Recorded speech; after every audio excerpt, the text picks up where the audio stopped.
Bakit nga ba mahal yung talent bilang isang DJ? Abe ko. Kapag DJ ka, hindi ka lang basta-basta DJ. Abe ko, dahil kailangan mo pang magpa-install ng mga ganitong software. Abe ko. Lalong-lalo na kailangan mo mag-invest ng mga kagamitan tulad ng laptop at saka isang controller. Abe ko. Sa pa doon, abe ko, yung mga pyesa o mga kanta ng mga DJ, abe ko, hindi katulad ng mga nasa YouTube lang. Abe ko, dahil hindi mo makikita sa YouTube yung mga pyesa na yan. Abe ko, kung hindi ka bibili sa mga taong gumagawa ng mga kanta. Abe ko. Abe ko, eto na naman si Abe nyo, Abe ko. Dahil nga may bago tayong laptop, Abe ko, kailangan natin ng bagong software sa Serato at saka sa Virtual DJ. Abe ko, ngayon nandito tayo sa bahay ni Bap Renz Carrion. Abe ko.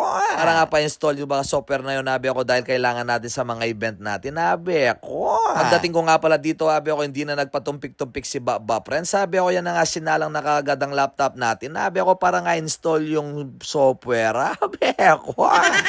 Pinapa-install nga pala natin, Abe ko, isang virtual at saka isang Serato. Abe ko, sakto-sakto naman nandito yung mga bayaw niyang nasa Alaska. Abe ko, kaya sa shoutout sa inyo. Abe ko. Ay lagi daw nila akong pinapanood. Abe ko, hindi sila makapaniwala na nandito ako. Abe ko, kaya yan tumawag sila sa akin. Abe ko, pinakita pa sa akin yung view sa Alaska. Abe ko, sa pakielok yung karela. Abe ko, karimla yata kin, makagawa kang alwalo kendalan. Abe ko.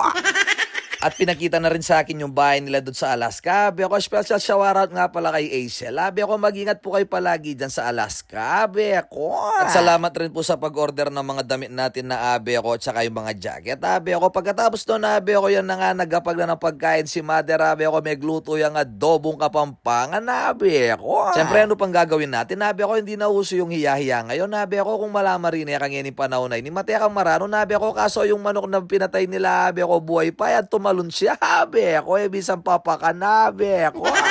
Biglang nakawala yung manok, abe ako, kaya hinahanap-hanap pa ni Bap Renz. Sabi ako, nung nahuli niya, abe ako, yan na nga, umupo na nga rin si Bap Renz, sabi ako, para sabay na kaming kumain, abe ako. Siyempre, habang kumakain kami, abe ako, kung gusto nyo magpa-install ng mga Serato at saka virtual, abe ako, at saka yung mga pyesa, mga kanta, abe ako, mag-PM lang kayo kay Bap Renz. Sabi ako, siya na yung bahala sa inyo, abe ako. Kaya naman sa mga tulad kong DJ o sa mga gustong mag-DJ, abe ako, kailangan nyo yung Serato na yun at saka yung virtual na may license. Sabi ako, mag-PM lang kayo kay Bap Renz. Sabi ako. Dahil alam ko naman yung tiyap at saka kitaan ng bilang isang DJ, abe ako, kapag nagpa-install kayo ng Serato o virtual, abe ako, wag na kayong tumawad, abe ako. Dahil marami akong kilalang DJ na malakas kumita, abe ako, pero buraut sila sa pagdating sa pagpapa-install ng mga ganito. Abe ako, lalong-lalo na, abe ako, ang hilig nilang manghiram ng mga gamit tulad ng mga controller, abe ako. Araw-araw na silang may gig, abe ako, araw-araw na silang may mga event, abe ako, pero nagagawa pa rin nilang manghiram ng mga controller. Abe ako, bakit hindi nyo kayang bumili ng controller